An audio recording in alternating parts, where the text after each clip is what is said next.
supposing that I say to you, each one of you is really the great self, the Brahman. And you say, well, all you've said up till now makes me fairly sympathetic to this intellectually, but I don't really feel it.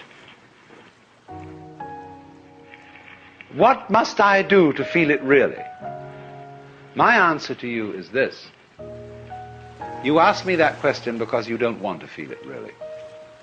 You're frightened of it. And therefore what you're going to do is you're going to get a method of practice so that you can put it off. So that I can say, well, I can be a long time on the way getting this thing. And then maybe I'll be worthy of it after I have suffered enough. See, because we are brought up in a social scheme whereby we have to deserve what we get. And the price that one pays for all good things is suffering. But all of that is precisely postponement, because one is afraid here and now to see it.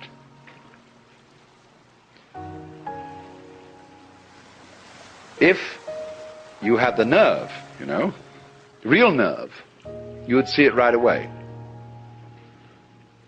Only that would be, when one feels you shouldn't have nerve like that. Why, that would be awful. That would be, that wouldn't do at all. Because after all, I'm supposed to be poor little me. And I'm not really much of a muchness. And I'm playing the role of being poor little me. And therefore, in order to be something great, like a Buddha or a Jivan Mukta, one liberated in this life, I ought to suffer for it.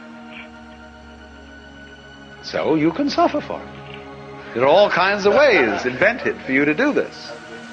And you can discipline yourself, and you can gain control of your mind, and you can do all sorts of extraordinary things. I mean, you can drink water in through your rectum and do the most fantastic things. But that's just like being able to run the 100 yards in 9 seconds, or push a peanut up Mount Tamalpais with your nose, or any other kind of accomplishment you want to engage in. There's absolutely nothing to do with the realization of the self. The realization of the self fundamentally depends on coming off it. The sort of, when we say to people who put on some kind of an act, we say, oh, come off it. And some people can come off it. They laugh and say, they suddenly realize, they were making fools of themselves, and they laugh at themselves and they come off it. So in exactly the same way, the guru, the teacher, is trying to make you come off it. Now if he finds he can't make you come off it, he's going to put you through all these exercises, so that you, at the last time, when you've got enough discipline, and enough suffering, and enough frustration, you'll give it all up and realize you were there for the beginning and there was nothing to realize. But the guru is very clever. He says, all right, if this is the way you have to go, this is the way you have to go. You asked for it. You came to me, I didn't invite you, you see, the guru says. You came to me and said, I want to learn yoga. Well, he said, yoga is union. You're tattvamasi, you're that. Well, no, you say, I'm sorry, I don't understand that, because I only get it intellectually, I don't feel it. Oh, he says, you're one of those. So, see, I've got to satisfy you. The customer is always right. No?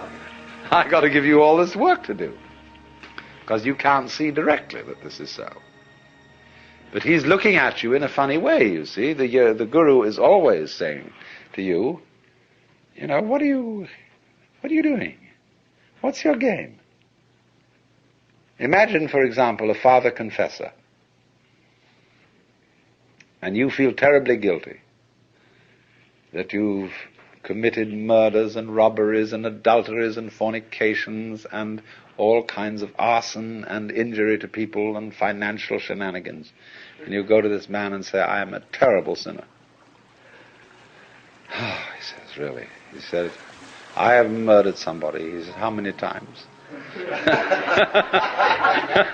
And you think, oh, good Lord, this man doesn't realize how awful I am. And you recite all these things. He's perfectly calm.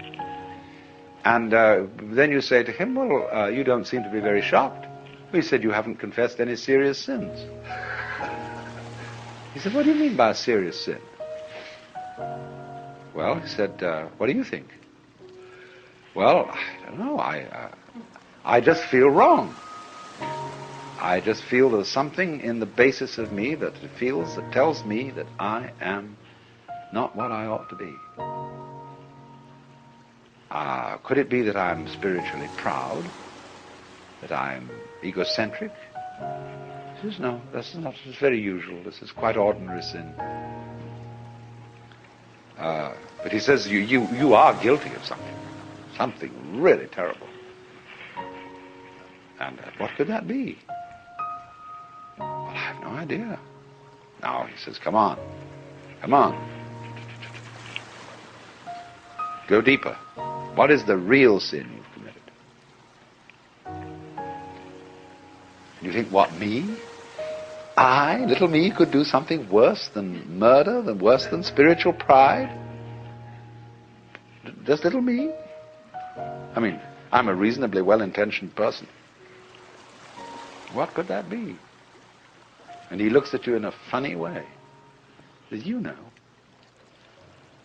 You know, it's a kind of a Kafkaesque situation where you're accused of a crime that's not specified, and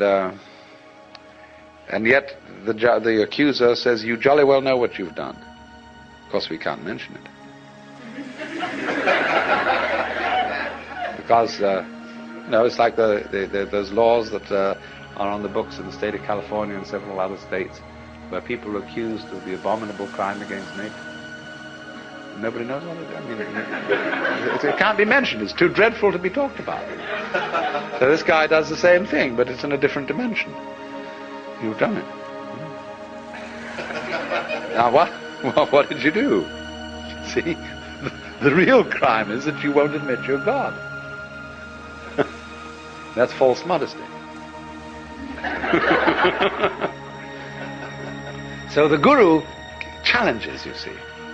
He challenges you. If you raise the question, he doesn't go out and preach in the streets.